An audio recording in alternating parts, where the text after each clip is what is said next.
and welcome to the February 1st Fridays Bookstream.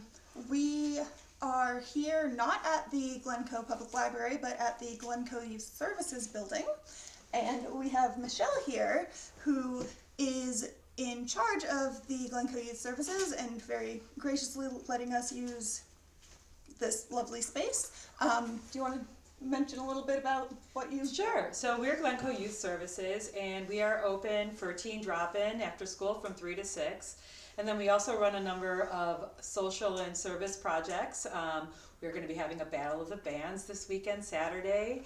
And we are going to be having actually a photography exhibit that is opening this Sunday, and it will be running through the end of February. And if you look in the background, you can see we have a bunch of photographs of the winners of the Friends of the Green Bay Trail Contest. So that's just some of the things we do here. Please come on by. We also run mornings of service once a month, and we're going to be having a bunch of other upcoming teen events too, like a poetry night and a storytelling night in conjunction with Writers Theater. And we just love having the kids come on by, and parents as well. So thanks so much for your support. Thank you, library. Hey! Okay, so speaking of things we love, because we love Glencoe Youth Services and we love the library, we are going to talk about romance books, because love a good romance. It's February. And it's February. Yeah. Okay, so we are just going to start now. Yeah. I'm going to start with this one, 19 Love Songs by David Leviathan. Leviathan. I don't know how to say his last name. They don't tell you that in library school. But the thing I thought was really cool about this is, so it's 19 like different little vignettes. It's very artistic, and it's like little romantic stories or like feelings almost. And I guess like part of David's, like, I'm not going to say his last name again. He, on Valentine's Day, he would write little like poems to his friends. Oh. And this is kind of the result of that. That's so sweet. I know. So this is just like, they're not all like, yay, love. Some of them are like, oh, okay, love. But like it's just like a really lovely little book.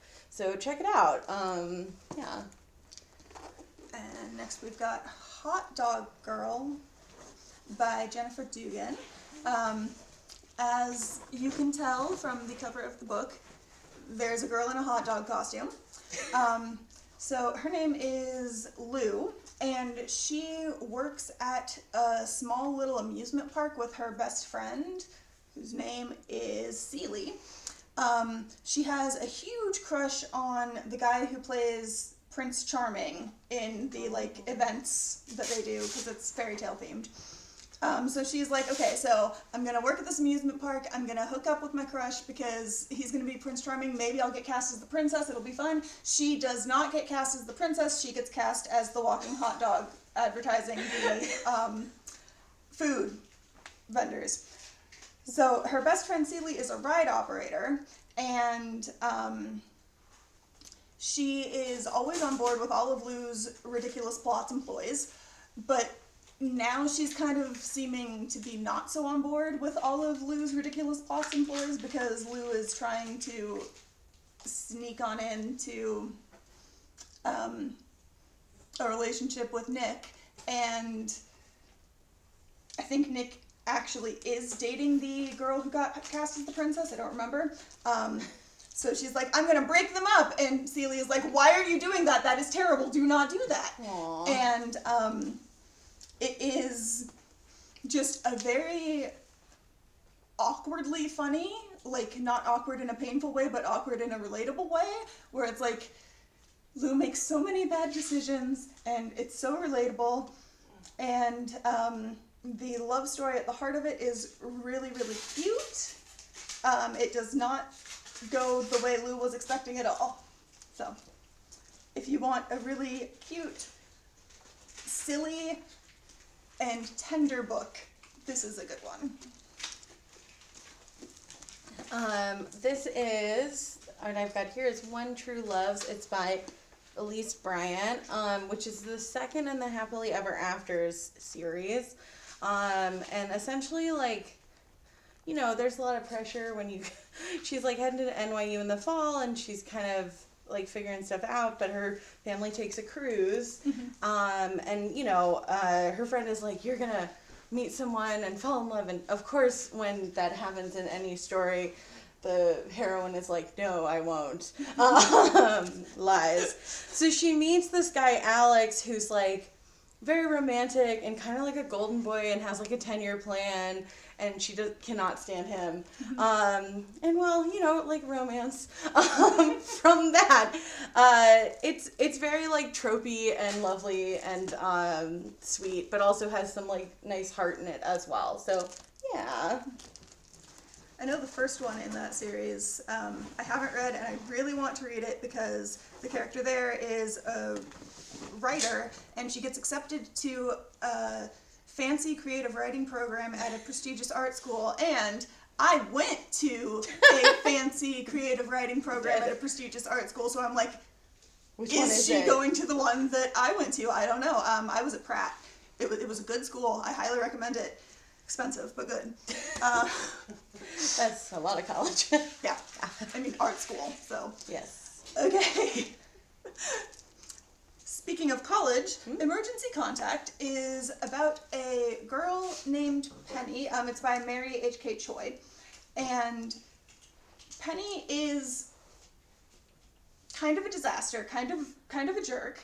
She doesn't have many friends. Her single mom is always getting on her nerves, and she thinks her mom is ridiculous and like dresses too young and is too nice and friendly, and I believe it starts with her asking her mom to stop hitting on her rich friend's single dad. Ooh. So anyway, Penny is going off to college, and Penny is like, this is great, it's going to be a new start, I'm going to get my own identity away from my mom, and she ends up at a coffee house with a really cute barista named Sam. They happen to be wearing the exact same outfit, which is black t-shirt, black skinny jeans, black Converse. Good fashion sense there. Well, it goes with everything. It does. Yeah. Even your cute baristas.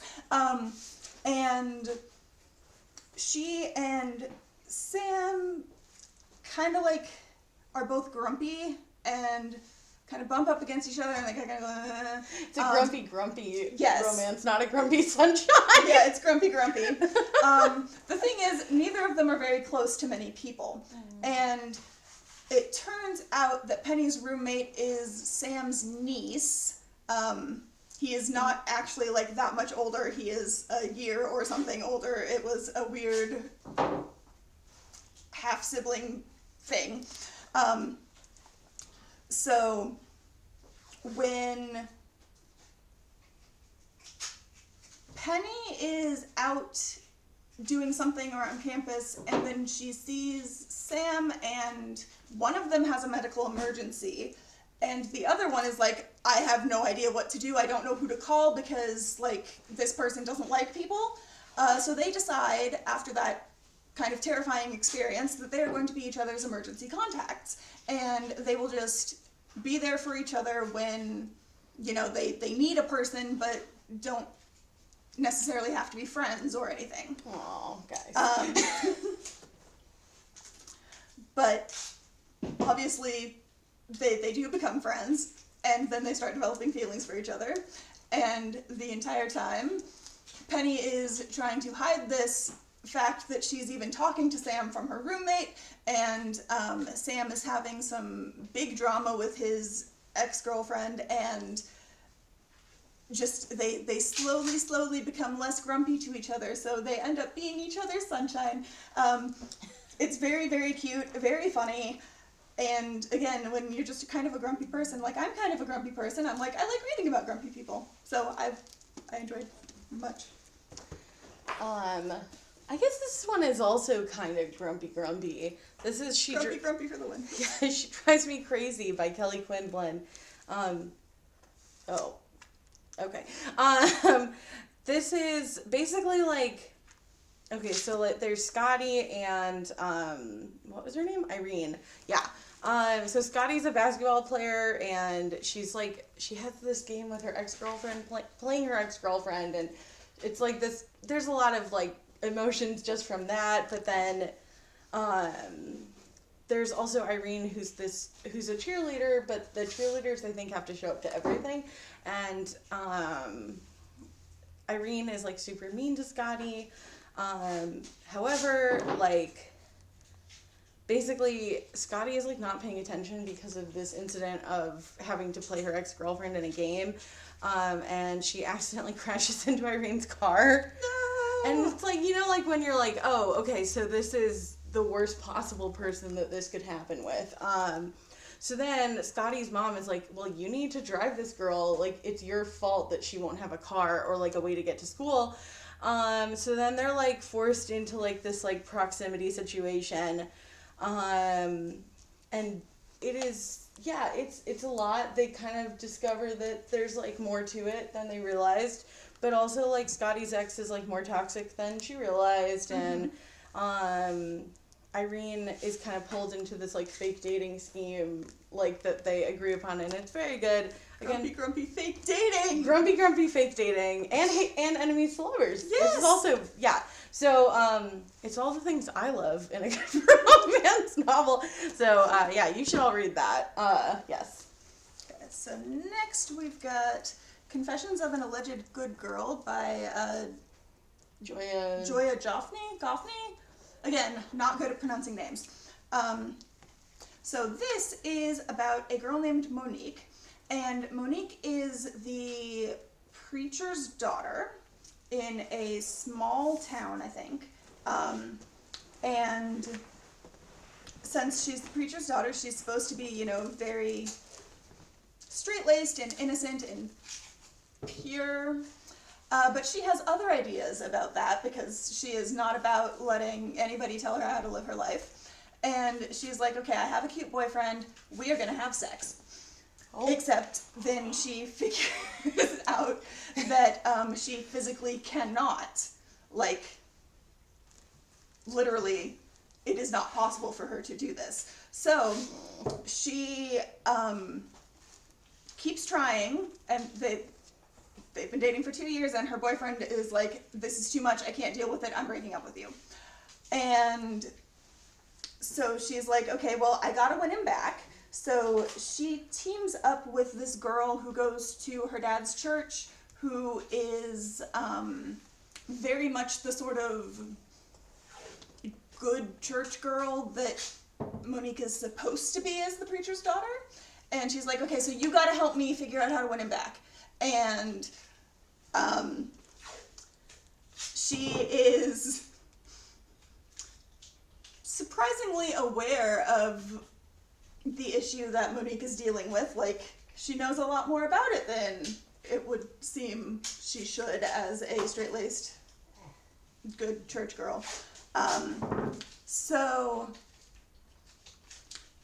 then they end up working together with the church bad boy who causes a big problem, like a big commotion at one of the services, and basically these three people who have nothing in common sort of like band together to try to get her boyfriend, or Monique's boyfriend, back. And it's like sweet and also kind of unflinching and fearless and very heartfelt of a book.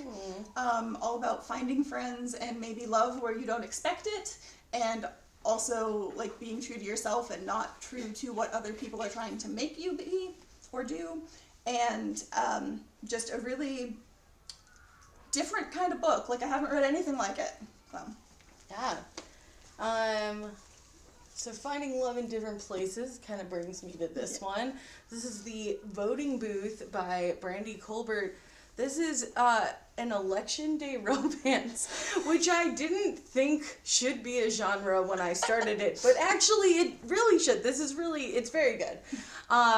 So there's Marva and Duke. I literally just finished this morning, so I'm still like sort of processing. But basically, Marva votes like bright and early. She's very committed to voting, as you all should be when you are allowed to vote. And Duke, it's like his first time voting. But it turns out that like the place he is supposed to be, the place he is registered to vote is like his old place, and she overhears this and is like, "You need to vote," because she's very passionate about voting. But it also kind of is. There's some like underlying things. It turns out Duke's brother was an activist for voting and black rights and lots of like really important things, and unfortunately was killed in a drive-by about 2 years before the story starts. Yeah, which is so it's pretty heavy stuff. And Duke is just like, well, I just want to like vote and do my thing. And voting becomes like increasingly more difficult, especially as like the day goes on. There are like other hiccups that happen. Marva they go to different schools, and Marva's story is kind of a little bit different in that she goes to a private school that is a predominantly white space, and she dates a white man who has elected to not vote. And they kind of have a lot of discussions about how ignoring the rights of others is kind of a privilege that they don't feel that they have. I feel like it's a really important story, and there's a lot more going on than just the romance, and I also feel like it is very sweet because romance and real life romance to me is actually about finding someone who shows your values, and that's really what this is. Like everything is mirrored. So it's really, really lovely, and I hope you find it. Yeah. I always love things where it's like, it feels very realistic, and like this is a good way to like show good relationships and like how to be healthy in a relationship and stuff. Yeah. For something that is completely unrealistic, but still has, how to be healthy in a relationship. We've got Her Royal Highness by Rachel Hawkins. And this is about a girl named Millie who has wanted to go to boarding school forever. She is like, she read books about boarding schools when she was a kid, and she just got this idea that it was this really romantic, adventurous thing, and she's like, I'm going to go to a boarding school. So she goes to apply to it's a boarding school in Scotland, and she has just found out that her best friend, who is also kind of maybe her girlfriend, has actually been kissing somebody else, and they maybe weren't so exclusive, but also they hadn't really talked about it, so like Millie kind of thought they were a little bit more than they maybe were. Anyway, Millie is very sad, and Millie is like, okay, so I just got a letter from this boarding school in Scotland, and I have been accepted, and so I'm going, because I just need to get away from my sort of best friend, sort of girlfriend, sort of maybe not friends at all anymore, who knows. Sure, yeah. So she goes to boarding school, and she's like, this is everything I've ever dreamed of, but there's a problem. Her roommate is a princess, like a actual, literal, honest-to-God princess. Technically the Princess of Scotland, which it does not exist, which is why this is not realistic at all. So, Flora is the Princess of Scotland, and they are stuck in this room together, and they just immediately do the opposite of hit it off. Like, sparks fly, but in the, like, car crash way, not in the fire way. Sure. And then they are, like, just enemies. They hate each other, but they are partnered together for an outward bound, like, wilderness explorer activity, and there's maybe some literal life-saving going on, and suddenly after their adventure weekend, they don't hate each other so much, and perhaps they might even be developing feelings for each other.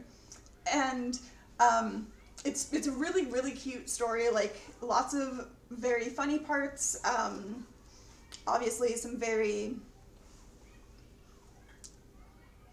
kind of sad parts with the sort of girlfriend, sort of best friend, like, but like it's just a really like joyful book that has a lot of happiness in it. So good rom-com. Continuing on the theme of fake royals, Red, White, and Royal Blue, which I'm sure we've talked about on this before, so I won't like go into the full. Basically, there's like the fictional first female president, and then there's the fictional third. Well, okay, there is a third son of England, but it's not him. Because I think the third son of England is, I honestly couldn't tell you. Andrew, maybe? It's not. Yeah. They're like our age. Like our age, not your age. Like in their early 20s. Oh, which isn't my age anymore. Okay, anyway. Anyway, so it's very good. It's like Casey McQuiston, enemies to lovers. Alex is the first son. He's like kind of a disaster human. And he's like he goes up to Prince what is the prince's name? Henry. He goes up to Henry and he's like, I dislike you. And then like they end up brawling and like it causes an entire like international incident because they literally end up in a cake. Yeah, this was at Henry's older brother's wedding. Again, not another fake prince. And so like basically the English and American PR people are like, so we can't have that. Y'all are gonna pretend that you've been friends all along and you're gonna go on outings to prove that you're friends. So then they become like actually friends, because you know that's how that works.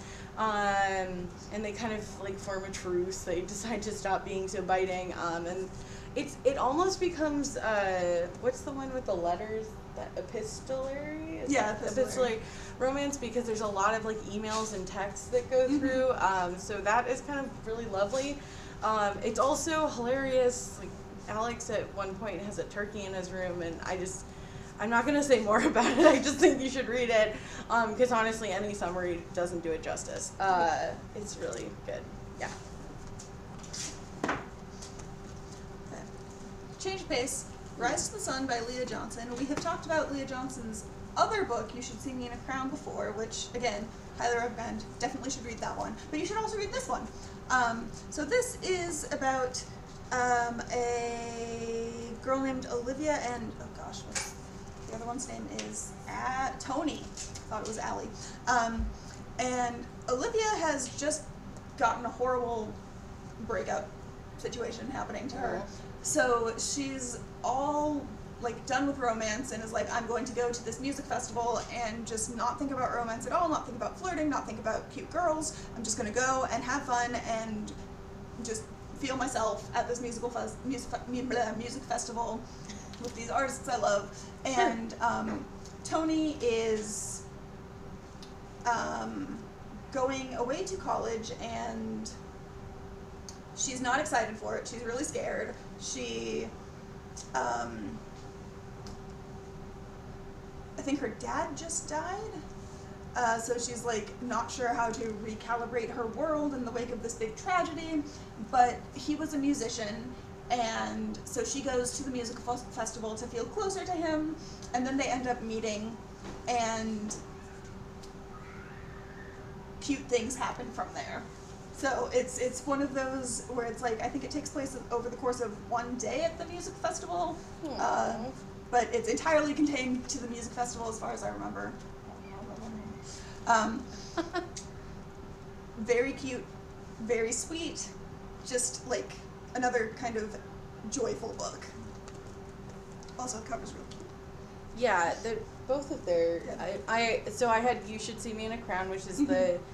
I think that's their first one as well. Yeah, you should read both of these books. But yeah, we already talked about this one last week. It's Liz Leidy, tries to become a homecoming queen because it comes with a huge scholarship. And prom queen? It is prom. Yes. And then she falls in love with a girl who's also doing that. It's super cute, and you should read everything Leah Johnson wrote. Also, the narrator of both, like, the audiobooks is the same. The narrator for this is really great. Yeah. One of those where it's just a joy to listen as Yeah, well. absolutely. Yeah. So now we've got Felix Ever After, which is by Kaysen Callender. And Felix is about a boy named Felix. And his full name is Felix Love, which is kind of funny because he's never been in love. But he's like, he really believes in it. He knows it's going to happen. He's waiting for his moment. And he doesn't quite understand why he hasn't been able to find somebody yet, but he believes that he will. He is Black, queer, and trans, so he's kind of dealing with a lot in terms of his personal identity. He's very, like, comfortable with himself, but also knows that the world isn't necessarily going to be so friendly. And he decides that he is going to figure out a way to get his own happily ever after and honor his identities at the same time, and, like, just very, very sweet premise there.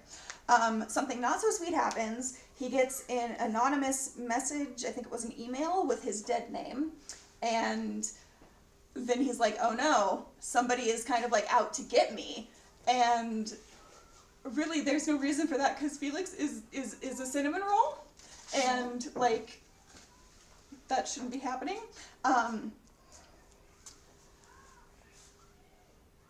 So he comes up with a plan to get revenge on this person, because he's maybe sort of a vengeful cinnamon roll. And then, like, because this person then sort of poses as his pre-transition self online, like, he ends up in a weird catfish situation. And then there's kind of a love triangle with him and the catfish and somebody, like, it gets messy. Kind of very messy. Yeah. Very quickly. And it's one of those books where it's like there's a lot going on. It's kind of really a very deep exploration of what it means to be yourself. And also, like, how to honor yourself when bad things are happening, and also, like, how to make good things happen, which I think is the most important message, is just, like, you know, everybody deserves happiness. Here's how you can find your own. Kind of. So, really hopeful. Yeah. It's the romance book screen, so they're all very messy stories. So this is Pride by Evie Zaboy. It is a self-proclaimed Pride and Prejudice remix. I love any Pride and Prejudice retelling. I think this book cover is, like, especially beautiful. Yes, it is. So it is reset in Brooklyn, in Bushnell, which is a neighborhood in Brooklyn. It's Elizabeth Bennet is now Zuri, and these Zuri Benitez, who she's very proud of the block she lives on, the community within the area that she is, and kind of the family and people that she surrounds herself with. And then this, like, wealthy Darcy family comes to live, like, down the street, and Zuri kind of wants something to do with them, but then her older sister is like, oh, but one of the brothers is, like, really cute, and so she's like, okay, well, that's, you know, fine, but the other brother is, like, very judgmental. Darius is Darcy, in this, but they're kind of forced to, like, find common ground, because, like, they're, like, brother and sister, you know, have this relationship, but then there's a lot of twists and turns. There's a lot of kind of comments on the changing atmosphere that Bushwick and Brooklyn in general have. Like, Zuri kind of reflects on how the people have changed in Brooklyn, but, like, she's throughout her life, even though, like, you know, the stops are still the same on the train, and like the neighborhoods are still the same, but they're really also really different. Kind of using the expectations that come from like gentrification in neighborhoods as part of the divide between her and Darius, which is really interesting because then Darius comes to admit that he and his brother and family left Manhattan because part of it was that their neighbors were kind of unreceptive to like bigger young black men living in their neighborhood. Yeah, so it's a lot of really really important stuff being talked about, but also the romance between Darius and Suri. And you know, it's like, you know what happens when you assume, which so it is really lovely and really well done. Also, the narrator for this book is Elizabeth Acevedo.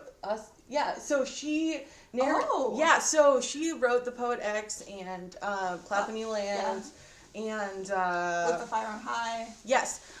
So she is also an award-winning audiobook narrator. She narrates her own books. I did not know this. I didn't know this either. And she narrates this book, which is great. So I highly recommend the audiobook because it's like more, it's really cool to listen to her read it. So yeah. Question.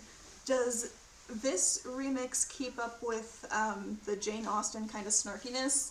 I would say, yeah. I mean, okay, good. Zuri is very quick to judge and very opinionated, and there's just a lot of, like, quip. I love that. Yeah. That makes me, like, very happy, because I feel like if you are doing a Pride and Prejudice or, you know, any Jane Austen kind of inspired thing and you don't honor her snark, you're kind of letting her down. Absolutely.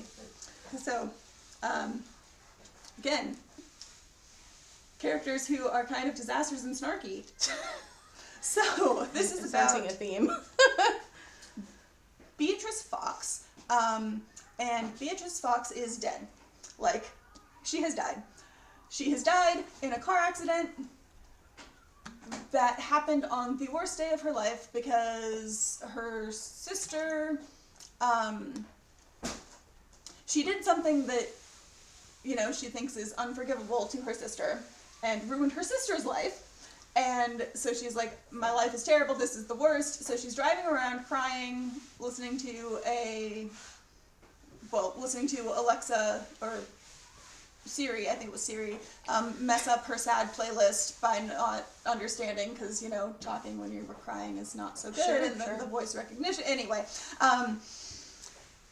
So listening to Siri mess up her sad playlist, and then she gets into a car accident and dies. And when she wakes up, she is on a plane, and the plane is going into an airport, and turns out that the airport is like the in-between destination before you move on to your actual afterlife.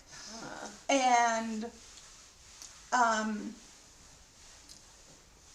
at the airport, all of the employees are people who have some things they did in real life to make up for. So they need to make amends by being helpful and kind and, you know, service-oriented people. So when B gets off the plane, turns out that she is going to be an employee at this airport because she was a judgy, snarky, sort of quippy person, but not necessarily in a good way. Like, she didn't really care about who she hurt as long as she was right, or got to feel right. So her job is to help other people move on. Usually this is a situation in which somebody, like, can't remember something, so they're still hung up on a detail from their life and they need to work through it, and then they'll be able to move on.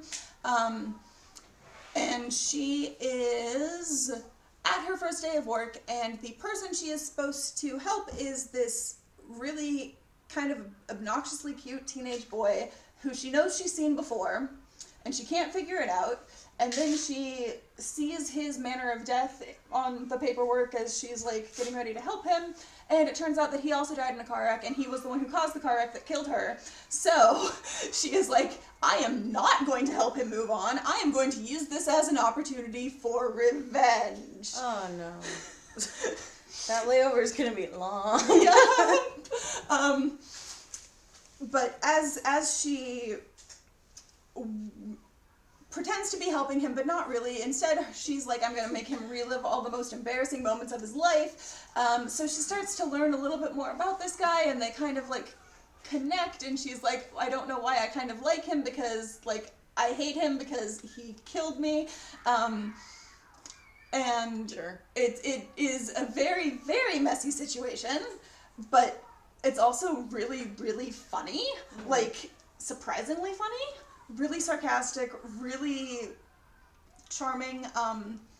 As the story progresses, you learn more about who Bee was in life and like all of the things she had done to lead her to the moment where she was crying in the car to Siri's failure to play her sad playlist while driving around after ruining her sister's life. And it's both snarky and sweet at the same time, and like there's a real cute heart to it. Yeah.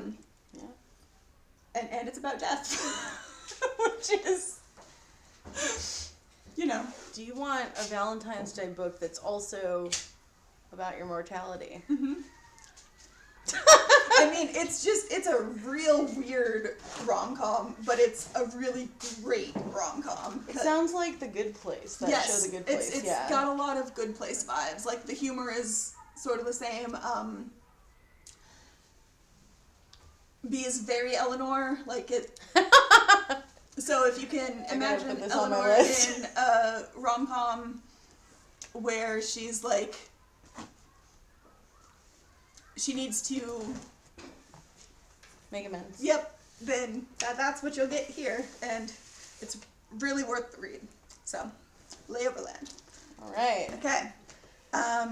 So this is going to be the last version of this. Oh wait, no, we do have more, don't we? Yeah, we that was why I was. Yep. I forgot about this part. You go. Okay. Go for it. So, these are all of the books that either haven't come out yet, or were checked out, or are coming soon to your library. Yes. So this is Not Here to Be Liked by Michelle Kwok, I think. I can't remember either of the characters. The dude's name is Len, but I don't remember her name because I'm bad at remembering names. But guys, we read a lot of books. It's yes. hard to remember all the characters. So this is about a girl who is, like, she lives for journalism. And she's been working hard to be the editor of her high school paper for years, and this is her year. She's gonna get it. Technically it's an election, but she's running unopposed, so like it's gonna happen. She knows she's going to be the editor. She's so excited. And then she gets to journalism class, and Len, who just joined the paper last year and used to be a baseball player, but he quit for some reason, but he's totally a jock, and she doesn't think much of his journalistic abilities, shall we say. Sure. He stands up and is like, I am also going to run for editor. So they have an election, and he wins. Despite not having any qualifications and not, caring as much as our protagonist. And she is big mad about that. I would be too. Yep. So she writes a op-ed piece that she was never going to publish about sexism in journalism and also just at her school in general. Oh no. And good job on her part, but oh no. The essay is really beautifully written, which, it's written by a writer, but, like, it was a good thing to read, and I was like, yes! However, she makes a very dumb mistake. She leaves her unfinished document up on the computer when she leaves. So that was going. Somebody finishes it and posts it on the front page of their newspaper's website. And she can prove that it wasn't her, but like no idea who did it because they don't know who was in the room. It was done under her login information because she was logged in, and suddenly there is now a huge controversy about Len being the editor of the paper and sexism in the school, like, because she named some other examples, and like it becomes this big thing. So she decides that she is going to protest. And she uses her new notoriety to, like, get the word out about feminism and sexism and just general activism and stuff. Nice. While also being assigned to work with Len on a variety of stories because since she took aim at him in this op-ed, their principal was like, okay, so you two have to learn how to work together because that's like the lesson. You're the editor-in-chief, but she is the managing editor, so like you have to work together closely to make the paper function, so sorry, but this is what happens. And then she, as she gets to know him, she realizes that he is not actually as bad as she thought. He is kind of nice. He is kind of super cute. And he kind of has a lot more behind him than just the jock who stole her editor job. But like, is this friendship and maybe more something she can even pursue because he is the face of the patriarchy now because of her article that she wrote that got posted. And it's a really, really fun book, like very moxie but make it a rom-com. Nice. So just, I really, really enjoyed it. Yeah, I'm gonna go with this one. Oh my gosh. Sorry, the mirror thing is really throwing me. It's throwing me off. So this is Highly Suspicious and Unfairly Cute by Talia Hibbard. So she's written like mostly adult books. This is her first YA. It's delightful. It's Celine and, oh no, I told you. Okay, well anyway, these two on the cover, so they like used to be best friends, and then he went to high school, and Celine is like pretty weird, but she's like okay with being weird. She actually has a TikTok in which she like spreads her conspiracies. She's like good with that. I talked about this last time, right? Maybe? I don't think so. Okay, well, because I did this for Book News. Watch that. Yes. I also talked about it there, and I probably knew his name then. But yeah, she has a TikTok about conspiracy theories that is like very popular. So they get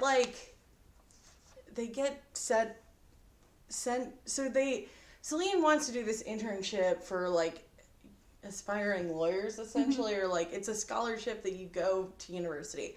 Fine. Well, then like he also does that and is like, I think I'm gonna also join this scholarship internship thing because it is like a fully paid university scholarship, which is like, you know, but it does also involve like actually going into the wilderness and like surviving in the wilderness. So the survival skills and the forced proximity make them realize that like Celine's like, oh, maybe you didn't like ditch me back when we were freshmen. Maybe you actually just like maybe you didn't lie about that. Maybe I was just being stubborn. And then she's really mad. She's like, oh no, now I'm gonna be forced to be friends with you again. But then they're like, wait, but actually we like each other. It's very adorable. He has OCD and he's bi, which is great. and she has green hair, which I just want to mention because it's fun. They're both really hilarious. Talia Hibbert is like a really, really funny writer. She writes with a lot of heart and a lot, like, she balances like light and dark really, really well, to the point where you're like, okay, well, it's a rom-com, but I still feel like I learned something about other people who are different than me. It's really sweet, and I highly recommend it, and it will be on our shelves very shortly, so. That was another one of those books where it's like, I feel it should be taught at a writing class to teach people what voice means. Like, Yeah, it's so just very, very strong. It's dual perspective too. Yeah. So like the voices are really distinctly different. Because he's like a masterful. Yeah, honestly. you get such a like angry voice from Celine, and the hero he tries to be the cool guy, but he actually like secretly writes sci-fi. That's not a secret to. Yeah, that's not a spoiler. No, you'll see that pretty quickly. Yeah. Okay. So, this is Going by Coastal by Dahlia Adler, and it is about a girl named Nat, who lives in New York City, and her parents are divorced, and she lives with her dad, in Manhattan. Her mom lives in LA. Her mom works in advertising. Her dad's a professor, a math professor, specifically. Yeah. And, she's Jewish. Her dad is more observant than her mom, but, like, they ended up getting together because they were the only two Jewish people at a party or something, and then they hit it off, and,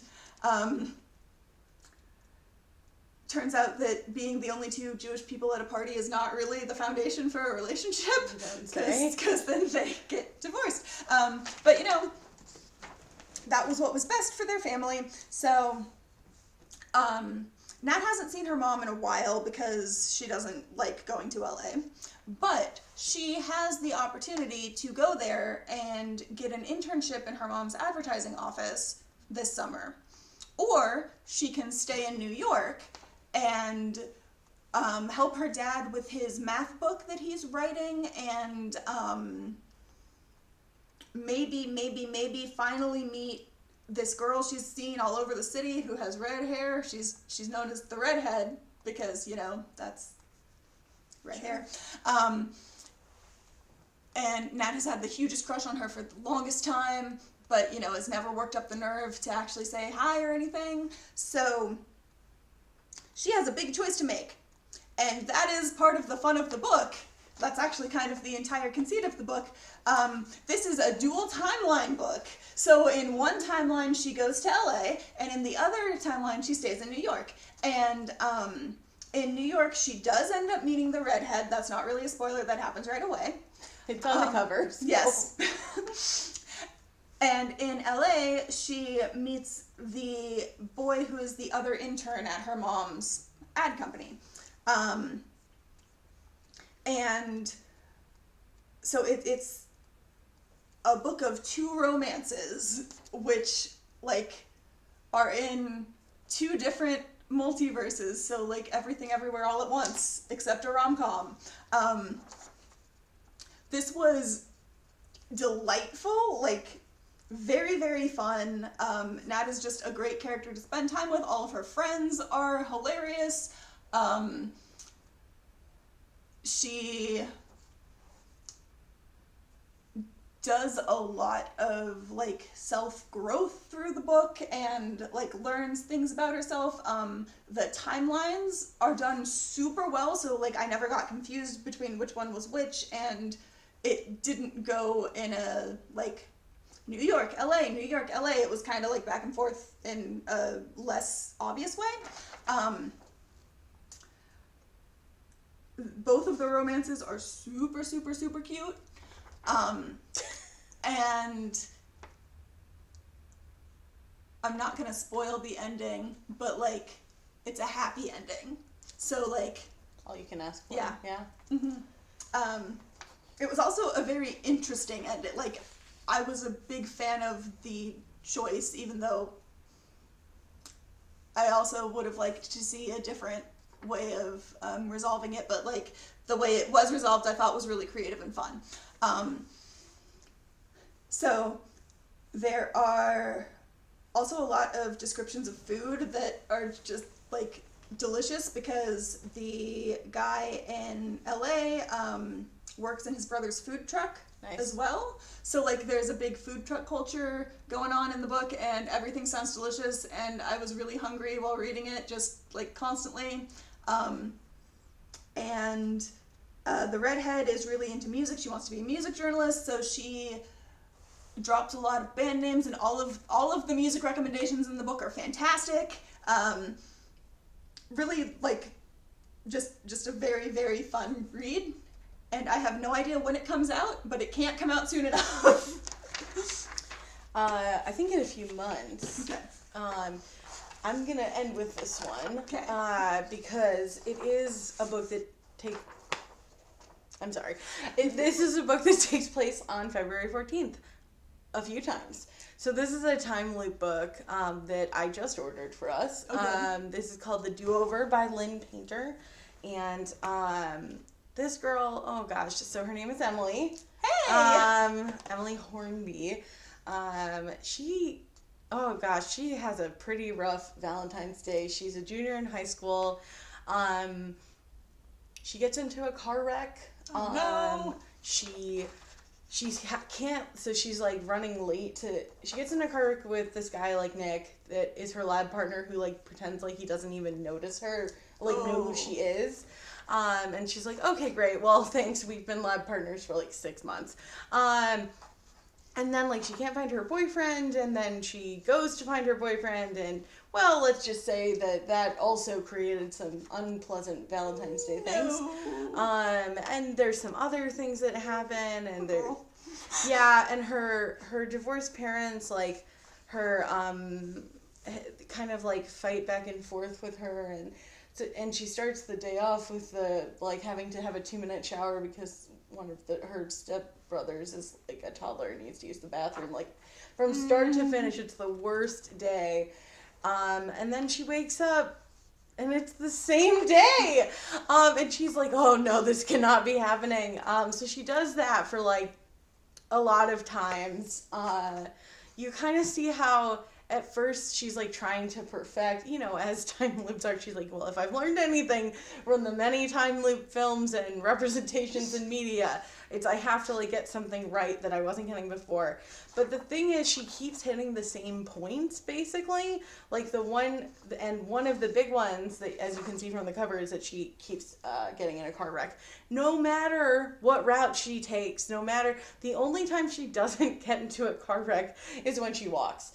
And then when she walks past Nick, and he's like, hey, can you help me with this? So she ends up getting a ride from him anyway. She's kind of got this, like, crummy boyfriend, but she gets to know Nick a lot more. And it's very, like, my heart was, like, just the whole time I was, like, completely beside myself because it's just one of those books. And I had no idea really where it was going. There's actually a lot more there. I do love Nick. Nick Stark is his name, which I just felt like was a great. I was like, what a great character name. And it's very sweet, and she's got some nice character development as well. And you kind of see how Emily progresses through all of this, and so she. This is just a really, really lovely one, and I feel like if you're gonna read a book about Valentine's Day, you should read about it happening every day in the book. Yeah. Just kidding. But yeah, read this one too. This will be in our library very soon. All right. Okay. That's it. Yes. So, as I was saying before, I was reminded that it wasn't the end. Right. Now it is actually the end. Yes. And this is going to be the last Bookstream in this format. We are going to be trying something new in the upcoming months. So keep an ear out for that information. Yes. We're not going away. No. It's going to be changing. Different. Yeah. Yeah. All right. Okay. So, happy February. I hope everybody gets some discount candy, and like that's really the best part of Valentine's Day, honestly. Absolutely. And read some great books. Yes. Okay. Keep reading.